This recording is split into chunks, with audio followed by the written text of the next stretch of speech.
요한복음 18장부터 21장은 우리가 너무나 잘 알고 있는 예수님의 죽으심 그리고 부활, 이것에 대한 이야기입니다. 이걸 우리가 조금만 더 세분화해 본다면 이런 장면들이 이제 나타날 거예요. 잡히심, 신문, 판결, 그다음에 순환, 죽으심, 장례, 부활. 그러면 이걸 우리가 그냥 가볍게 보면요, 통상적으로 흘러가는 상황과 장면들 아니겠느냐, 이런 생각을 할 수 있을지 모르겠어요. 그런데 우리가 성경을 볼 때 통상적이다, 일반적이다라는 생각을 가지고 보면 사실은 성경은 큰 의미가 없게 됩니다. 우리는 늘 성경을 볼 때마다 어떤 생각을 가지셔야 되냐면 특수하다, 뭔가 의도적이다, 그런 상황일 거다, 이런 것들을 우리가 늘 염두에 두고 하나님의 말씀인 성경을 볼 필요가 있어요. 성경의 저자들이 성령의 영감을 받아서 어떤 내용들을 선별을 해서 기록을 한 게 성경 아니겠습니까? 그렇다면 선별을 할 때에는 어떤 기준이 있었을 것이고 목적이 있었을 것이고 의도가 있었겠죠. 그러한 부분들을 우리가 생각하며 하나님의 말씀을 볼 때 이 말씀이 더욱더 입체적으로 우리 가운데 보여지게 된다는 것이죠. 마찬가지로 우리가 요한복음 18장부터 21장까지의 내용도 그렇게 보셔야 돼요. 사도 요한이 이 내용들을 왜 이렇게 기록을 했을까? 왜 이러한 장면들을 배치를 했을까? 이러한 것들을 우리가 생각하면서 주님께서 그 상황 속에 자신을 던지신 그 특수한 이유, 어떤 의도적인 이유가 있었을 것이다 라는 이 궁금증을 가지고 성경을 보신다면 조금 더 우리가 이해하는 데 도움이 될 것이다 라고 생각을 합니다. 자, 그래서 이제 오늘부터 시작을 해서 이 마지막 장인 21장까지 그 예수님께 있었던 그 일련의 상황들, 이걸 통해서 예수님은 우리가 무엇을 보기를 원하시는지, 또 우리가 무엇을 깨닫기를 원하시는지를 생각하면서 이제 한 장면 한 장면 우리가 살펴보면 좋겠습니다. 자, 오늘 본문은 이 여러 가지 장면 중에서도 어떤 장면에 해당이 되냐면 잡히심, 즉 체포당하시는 장면이에요. 자, 다른 복음서에서도 그렇고 또 이 요한복음에서도 그렇고 그 반복적으로 등장하는 여러 단어들이 있는데 그 중에 중요한 단어 중에 하나가 뭐냐면 때라고 하는 말이에요. 때, 그죠? 여러분, 우리가 이 요한복음 살펴보면서 때에 대한 이야기 몇 번 나눴죠? 이 요한복음에서 때라는 것이 어떤 의미의 때라고 우리가 이야기 나눴었나요? 예수님께서 십자가에서 죽으시고 부활하심으로써 온 인류를 구원하시는 그 때, 이 때를 계속해서 때 이렇게 표현을 해왔다는 것을 우리가 이야기 나눈 적이 있죠. 자, 그래서 그 때가 오기까지는 예수님은 자신을 죽이고자 하는 그 유대인들의 수많은 위협과 핍박과 시도들을 어떻게 하셨냐면 피하셨어요. 그러니까 의도적으로 예수님이 맞닥뜨리지 않고 피해 오셨다는 거예요. 아직 때가 아니었기 때문입니다. 그러니까 이게 어떤 의미냐면 예수님은 본인이 당하실 어떤 위험이라던가 어떤 살해의 그런 시도들을 다 알고 계셨다는 거예요. 심지어 그것들을 피할 수 있었을 뿐만 아니라 심지어 그것을 보호하고 자신을 막고 지킬 그러한 힘과 능력을 가지신 분이 바로 예수님이셨다는 것이죠. 자, 그런 주님이 오늘 본문에서는 지금 어떻게 하고 계신 거예요? 잡히고 계신 거예요. 체포당하고 계신 거예요. 자, 예수님은 제자들에게 고별 설교와 또 고별 기도를 하신 후에 그 제자들을 데리고 그 기드론 시내 건너편에 있는 동산에 가셨어요. 자, 다른 복음서에 보면 이 동산을 뭐라고 표현하고 있냐면 겟세마네 동산이다. 이 동산의 이름을 명시하고 있습니다. 자, 이러한 상황 설명 중에 굉장히 의미심장한 표현이 하나가 등장하는데 2절 말씀이에요. 자, 2절 보면 이렇게 되어 있어요. 그곳은 가끔 예수께서 제자들과 모이시는 곳이므로 예수를 파는 유다도 그곳을 알더라. 그러니까 예수를 파는 유다도 그것을 알더라. 어떤 의미겠어요? 예수님께서 유다가 나를 팔 거라는 것을 아셨다는 거예요? 몰랐다는 거예요? 아셨다는 거예요. 아셨음에도 불구하고 그것을 어떻게 하셨다고요? 의도적으로 가셨다고요. 왜냐는 거죠. 자, 그러면 목사님 그건 너무 추측 아닙니까? 성경 해석을 그렇게 해도 됩니까? 뭐 이러실 수 있는데 이게 추측이 아니에요. 예수님이 의도적으로 알고서 그곳에 가셨다는 게 추측이 아니라 오늘 본문 곳곳에서 이 단서를 밝혀주고 있어요. 자, 4절에서는 이렇게 표현되어 있죠. 예수께서 그 당할 일을 다 아시고 이렇게 돼 있단 말이에요. 알고 가셨다고요. 자, 또 11절인데요. 자, 우리 11절은 같이 한번 보겠습니다. 자, 시작. 예수께서 베드로더러 이르시되 칼을 칼집에 꽂으라. 아버지께서 주신 잔을 내가 마시지 아니하겠느냐 하시니라. 그러니까 주님은 지금 아니 내가 지금 아버지가 나에게 주신 잔을 마셔야 되는데 너 왜 지금 옆에서 방해하고 있니? 이런 의미죠. 그죠? 자, 그러면 지금 상황이 이거죠. 이 베드로, 예수님의 제자인 베드로는 자기가 사랑하고 존경하는 우리 스승님 예수님을 내가 보호하겠다는 거예요. 그래서 그 칼을 빼가지고 대제사장의 종인 말고의 오른쪽 귀를 베어버린 거죠. 자, 그러자 하신 말씀이 21절인 거예요. 너 지금 뭐 하는 거야? 너 왜 지금 나를 방해해? 나는 지금 아버지께서 주신 잔을 내가 마셔야 되는데 이런 거예요. 자, 그러면 여기서 주님이 말씀하신 아버지께서 주신 잔이라는 게 뭐냐는 거예요. 자, 이게 요한복음에는 이 내용이 없지만 다른 복음서에는 이 잔이 무엇인지를 설명해 주고 있어요. 자, 누가복음 22장 42절 말씀. 자, 같이 보겠습니다. 시작. 이르시되 아버지여 만일 아버지의 뜻이거든 이 잔을 내게서 옮기시옵소서. 그러나 내 원대로 마시옵고 아버지의 원대로 되시기를 원하나이다 하시니. 그러니까 이 기도를 하신 곳이 어디냐면 그게 바로 오늘 본문의 배경 장소인 겟세마네 동산이에요. 그러니까 사도 요한은 이 기도의 장면과 내용을 기록하고 있진 않죠. 그렇지만 이 장면을 지금 전제로 오늘 이 본문을 얘기하고 있는 거죠. 그래서 여기서 잔이라고 하는 단어가 나오는 건데 그러면 이 잔이라는 것이 가지고 있는 의미가 뭐겠어요? 그게 바로 십자가에서의 죽음을 의미하는 거예요. 그러니까 주님은 이 십자가에서의 죽음, 이 잔을 내가 마셔야 되기 때문에 그 의도와 목적을 가지고 지금 이곳에 오셨다라고 하는 거죠. 그래서 여러분, 우리가 순교라는 말 종종 쓰지 않습니까? 순교? 사실은 내가 순교자다, 누군가가 순교자다라고 하는 그 순교가 담고 있는 의미는 굉장히 고귀하고 아름답고 헌신적인 어떤 것이죠. 근데 예수님이 당하신 십자가에서의 죽음을 순교라고 할 수 있을까요? 아니에요. 예수님이 당하신 죽음은 순교가 아니에요.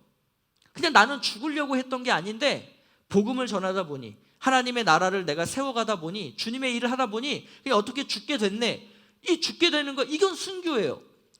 근데 주님은 어떻게 하셨냐면 의도적으로 일부러 기꺼이 자신의 목숨을 내놓으셨다는 거예요. 이거는 순교가 아니죠. 왜 그러셨어요? 주님이 앞서 기도하셨죠. 내가 아버지 하나님을 사랑하기 때문에, 그리고 그 사랑으로 비롯된 순종 때문에. 그래서 성부, 성자, 성령의 하나됨을 이루기 위해서 주님은 지금 이 일을 하고 계셨다는 거예요. 자, 또 9절도 보겠습니다. 자, 9절 같이 한번 읽겠습니다. 시작. 이는 아버지께서 내게 주신 자 중에서 하나도 잃지 아니하였사옵나이다 하신 말씀을 응하게 하려 함이로라. 그 이게 제자들이나 또 오늘날 우리 그리스도인들에게는 조금 이렇게 섭섭하게 들릴지도 모르겠어요. 자, 주님은 지금 뭐라 그러시는 거냐면 야, 나만 잡아가라. 우리 제자들 얘네들은 상관없지 않느냐?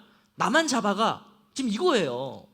자, 그러면 우리는 이 장면을 보면서 우리 주님께서 이 제자들을 위해서 그렇게 혼자 희생하시고 그 제자들을 사랑하시고 그래서 이렇게 제자들을 사랑하신 것처럼 그 주님이 오늘도 나를 이렇게 사랑해 주시겠지. 우리 이런 감동 받죠? 근데 지금 그 감동을 깨고 있어요. 성경이 뭐라고 말씀하세요? 이렇게 하신 이유는 어떤 박애주의 정신, 어떤 살신성인의 정신 그런 것들이 아니라 왜 주님이 이렇게 하셨다고요? 하나님 말씀을 응하게 하기 위해서. 사랑 아니에요? 그 제자들을 아껴서 그러신 거 아니에요? 물론 그 부분도 있겠지만 주님의 주된 목적은 뭐예요? 하나님 말씀을 응하게 하려고. 자, 그러면 지금까지 우리가 살펴본 것처럼 오늘 이 본문에서 주님이 이렇게 의도적으로 행하고 계시는 이 것들의 의미가 무엇이냐는 거예요. 의미. 왜 주님이 이렇게 지금 하고 계시냐는 거예요. 물론 우리가 이거에 대한 의미는 당연히 알아요. 아까도 얘기했잖아요. 십자가에서의 죽으심과 부활을 통한 인류 구원의 계획을 지금 이루어가고 계신 거잖아요. 근데 우리는 너무 이쪽만 봐요. 이 뒤쪽을 좀 보면 좋겠어요. 여러분 한번 잘 보세요. 주님이 지금 이렇게 하시고 있는 내용들을 지금 1절에서는 뭐라고 표현하고 있냐면 이렇게 표현해요. 예수께서 이 말씀을 하시고. 그럼 여기서 이 말씀이 뭐예요? 우리가 몇 주에 걸쳐서 살펴봤던 제자들과의 고별 설교, 그죠? 그리고 지난 3주 동안 살펴봤던 예수님의 마지막 고별 기도, 이거를 하시고 나서 이 일들을 지금 하고 있다는 거예요. 자, 그러면 이게 뭘 의미하냐면 지금 예수님이 오늘 이 장면뿐만 아니라 앞으로 21장까지 그 모든 것들의 그 장면 속에 담겨져 있는 의미는 기도하신 대로의 삶을 사시는 거예요. 예수님이 기도하셨던 지난 3주간의 내용 잘 보세요. 그리고 오늘 내용을 또 보세요. 지금 주님은 뭐하고 계세요? 내가 기도한 대로 지금 살아가고 있어. 이거를 지금 보여주고 계신 거라고요. 그 기도하신 대로 살아가는 삶의 의미와 목적이 뭐예요? 그게 십자가 구속사역을 통한 인류 구원 역사인 거죠. 여러분, 이게 기도라고요. 이게 기도라고요. 그저 우리가 이렇게 기도하고 난 다음에 하나님 이렇게 되길 원합니다, 저렇게 되길 원합니다, 이렇게 기도하고 난 다음에 하나님께서 내가 기도한 대로 알아서 해주시겠지. 여러분, 그거는 우리 기독교가 얘기하고 있는 기도가 아니에요. 그거는 굉장히 이 미신, 저쪽 다른 종교에서 이야기하고 있는 그런 기도지, 우리가 하는 기도는 그런 차원의 기도가 아니라는 거죠. 그걸 지금 예수님이 보여주고 계신 거예요. 기도는 주님께서 하셨던 것처럼, 그리고 사셨던 것처럼 나의 삶이 하나님의 뜻에 합한 삶이 되도록 내 생각과 내 마음을 재조정하는 거죠. 뭐 오늘날 IT 용어를 쓰면 싱크를 맞추는 거예요. 하나님의 뜻에 내 뜻을 맞추는 거예요. 이게 기도라고요. 자, 그러면서 내 뜻을 막 하나님 앞에 강요해서, 그래서 내 뜻대로 내가 이 세상을 살아가도록 하나님을 강제로 데리고 오고 동원하는 이런 어떤 그런 것이 기도가 아니라 그 하나님의 뜻을 내 뜻으로 삼죠. 그리고 내가 그 뜻대로 내 삶을 살아가려고 하죠. 근데 이게 어렵잖아요. 이게 쉽지 않잖아요. 또 이렇게 살려면 필요한 것들이 있는데 내 힘과 내 능력으로는 그 필요한 것들을 얻을 수 없잖아요. 그래서 뭐 하는 거예요? 그래서 기도하는 거라고요. 하나님, 내가 이제 겟세마네 동산에 갈 것이고, 그리고 사람들이 나를 잡으러 올 텐데 하나님, 제가 거기서 도망치지 않게 해주십시오. 담대하게 맞닥뜨리도록 해주십시오. 제가 순순히 잡혀가게 해주십시오. 우리 제자들은 피해받지 않게 해주십시오. 이 기도를 하셨다고요. 그리고 지금 그 기도대로 주님은 살고 계신 거예요. 여러분, 주님이 모르셨어요? 주님이 나를 찾는 줄 모르셨어요? 다 아셨다고요. 어떻게 될지를 다 아시고 그리고 그 자리에 가셨다고요. 자, 예수님이 기도대로 사셨다는 것이 여기서도 드러나요. 자, 4절 5절 한번 우리 같이 보죠. 4절 5절. 자, 다 함께 시작. 예수께서 그 당할 일을 다 아시고 나아가 이르시되 너희가 누구를 찾느냐? 대답하되 나사렛 예수라 하거늘 이르시되 내가 그니라 하시니라. 자, 너희가 누구를 찾느냐? 그러니까 사람들이 대답을 해요. 나사렛 예수입니다. 여러분, 이 사람들이 예수님 자신을 찾으러 온 거를 몰라서 지금 확인하려고 물으셨을까요? 어이구, 이 늦은 시간에들 왜 이렇게들 오셨나? 이거 못 보던 분들인데 늘 이 시간에는 나와 우리 제자들만 여기 있는데 뭐 누구 찾아오셨어요? 그러니까 나사렛 예수요. 그거 안 돼? 뭐 지금 이런 장면이에요? 아니라는 거예요. 지금 예수님은 이들이 자신을 찾아오셨다는 걸 알고 계시죠. 근데 왜 묻느냐는 거예요. 너희들이 찾는 자가 누구냐? 왜 묻느냐는 거예요. 의도적인 질문이에요. 어떤 의도가 담겨 있을까요? 너희가 찾는 그 이름, 나사렛 예수라고 너희들이 너희의 입으로 얘기했는데 너희들이 그 말로 뱉은 나사렛 예수가 진짜 누구인지 알고 찾고 있는 거니? 이거 지금 물으시는 거라고요. 자, 그러면 지금 이 예수님을 찾아온 사람들, 그래서 예수님을 만나려고 하는 사람들, 여러분, 이 사람들은 예수님을 지금 왜 찾아온 거예요? 예수님 잡아다가 공회에 넘기기 위해서 찾아온 거예요. 그럼 이 사람들은 왜 예수님을 공회에 넘겨요? 공회에 넘기면 칭찬받으니까, 공회에 넘기면 인정받으니까, 공회에 넘기면 약속된 보상금을 받을 수 있으니까, 이 목적으로 지금 예수님을 찾고 있는 거고 예수님을 만나려고 하고 있다고요. 여러분, 이런 속셈을 가지고 있는 이 사람들에게 예수님은 자신이 어떤 분인가, 너희들이 입으로 내뱉은 나사렛 예수가 어떤 존재인가를 가르쳐 주기를 원하셨어요. 보여주기를 원하셨어요. 그게 6절이에요. 자, 6절 같이 함께 읽겠습니다. 시작. 예수께서 그들에게 내가 그니라 하실 때에 그들이 물러가서 땅에 엎드러지는지라. 여러분, 이 사람들이 왜 물러가서 땅에 엎드러졌을까요? 서로 놀란 거예요? 오, 너 나사렛 예수세요? 왜 놀래가지고 뒤로 가서 엎어진 거예요? 아니라고요. 내가 지금 내뱉은 나사렛 예수요 하고 있는 이 예수의 이름이 가진 능력 때문이라는 거예요. 너희가 누구를 찾느냐? 나사렛 예수입니다. 내가 바로 그다. I am who I am. 요한복음에서 이 주님의 주님 되심을 설명할 때마다 등장하는 표현이죠. 나는 땡땡땡이다. I am who I am. 나는 스스로 있는 자다. 나는 세상의 빛이다. 나는 세상의 떡이다. 나는 양의 문이다. 나는 영원한 생수이며 나는 부활이다.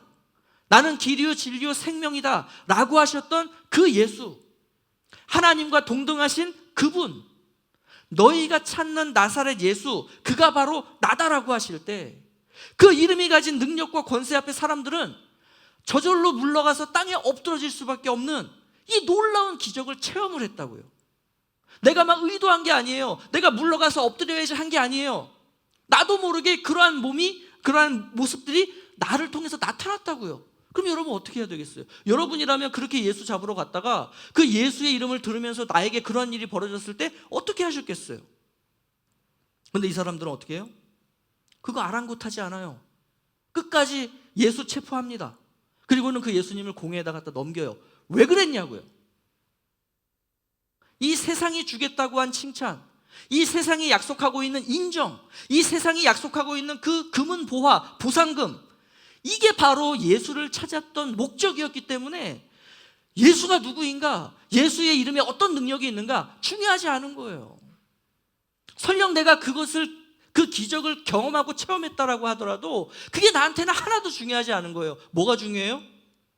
세상에서 내가 받을 것, 세상에서 내가 누리고자 했던 것, 이게 중요했다고요. 오늘날에도 이 땅을 살아가는 모든 사람들, 여러분 예수님 찾아야 됩니까? 말아야 됩니까? 반드시 찾아야 되죠. 예수님 만나야 합니까? 만나지 않아도 됩니까? 반드시 만나야 되죠. 그런데 사람들이 저마다 예수를 찾으려고 하는 이유, 만나려고 하는 이유가 다 다르다는 거예요. 어떤 사람은 정말로 예수 그리스도를 통해서만 받을 수 있는 그 구원, 그 영원한 생명을 내가 어떻게든 얻기 위해서 예수님을 찾고 예수님을 만나려고 해요. 그렇지만 어떤 사람들은요, 그 예수 그리스도를 통해서 이 세상의 유익, 세상의 가치, 세상에서의 성공과 같은 이 세상에서의 뭔가를 내가 받고 누리고자 예수님을 찾으려고 하고 예수님을 만나려고 한다는 거예요. 여러분, 우리 믿는 자들, 이미 예수 그리스도를 믿고 구원받은 자들, 그러한 우리가 예수님을 찾고 만나기 위해서 하고 있는 신앙의 행위가 있다면 그게 뭡니까? 그게 기도죠. 그죠? 그게 기도예요. 우리는 기도를 통해서 예수님을 찾아요. 기도를 통해서 예수님을 만나요. 왜 기도하시냐고요? 왜 기도를 통해서 예수님을 찾냐고요? 왜 기도를 통해서 예수님을 만나려고 하냐고요? 여러분은 기도를 통해 그 이름의 능력을 힘입어서 그 능력으로 내가 이 세상에서의 삶을 하나님의 뜻대로, 하나님이 나에게 맡기신 사명을 이루는 삶을 살기 위해서 예수님을 만나려고 하고 계시냐는 거예요. 만약 그렇지 않다면 그 예수를 찾고 만나서 그를 잡아다가 공회에 넘겨서 그 공회로부터, 세상으로부터 그 인정받고 칭찬받는 것, 그 세상이 주는 어떤 보상금, 이거 받고자 하는 이 오늘 본문의 사람들하고 다를 바가 뭐냐는 거예요. 예수 만나면 내가 이 세상에서 성공하겠지. 예수 만나면 내가 지금 계획하고 그려놓은 이 그림과 이 계획들이 잘 성취되겠지. 우리의 기도가 그런 기도 아니냐는 거죠. 그런데 예수님은 어떤 삶을 사셨어요? 기도한 대로의 삶을 사셨다고요. 그 하나님의 영광, 하나님께서 이루시고자 하시는 그 뜻, 이 제자들을 위한 것, 그리고 이후에 복음을 듣고 믿어서 그 하나님의 백성들, 예수의 제자들이 될 그 이후의 그리스도인들을 위해서 기도하신 대로 지금 주님은 그 삶을 한 걸음 한 걸음 한 걸음 나아가고 계신 거죠. 어디까지? 십자가의 죽음까지. 여러분, 주님은 본인에게 다가올 그 위험, 이 땅에서의 어려움과 고난 다 아셨다고요. 모르고 가신 게 아니에요. 이미 다 알고 가시는 거예요. 왜요? 내가 그렇게 기도했으니까. 내가 그 삶을 살겠다고 기도했으니까. 그래서 그 길을 가시는 거라고요. 그러면 우리는 어떠냐는 거예요. 우리는 왜 기도하냐는 거예요. 내가 기도한 대로 살아간다는 게 어떤 의미냐는 거예요. 아무쪼록 이 충분히 피할 수 있었고 그 어려움을 당하지 않을 수도 있었지만 자신의 뜻을 하나님 뜻에 맞추며 기꺼이 그 잡힘의 자리까지 나아가셨던 이 주님처럼 오늘 우리도 내 뜻이 아닌 그 하나님의 뜻을 이루는 삶으로 그렇게 나아갈 수 있기를 간절히 원합니다. 이게 우리의 기도가 되었으면 좋겠고요, 또 그 기도대로 우리도 주님처럼 그렇게 살아가면 좋겠어요. 그래서 정말 하나님, 저의 이 삶 가운데, 이 뜻 가운데, 그리고 내가 기도하는 이 자리 가운데 나는 주님을 만나기를 원합니다. 주님, 나는 주님이 필요합니다. 주님, 나를 만나 주시옵소서. 그래야만 내가 그 이름의 능력을 덧입어서 내가 기도한 대로 오늘 이 하루를 살아갈 수 있습니다. 주님, 만나 주시옵소서. 이렇게 하나님 앞에 기도하며 이렇게 오늘 나에게 주어진 이 하루를 담대하게, 능력 있게, 비굴하지 않게 그렇게 살아가실 수 있는 우리 성도님들 다 되시기를 예수 그리스도의 이름으로 축복합니다.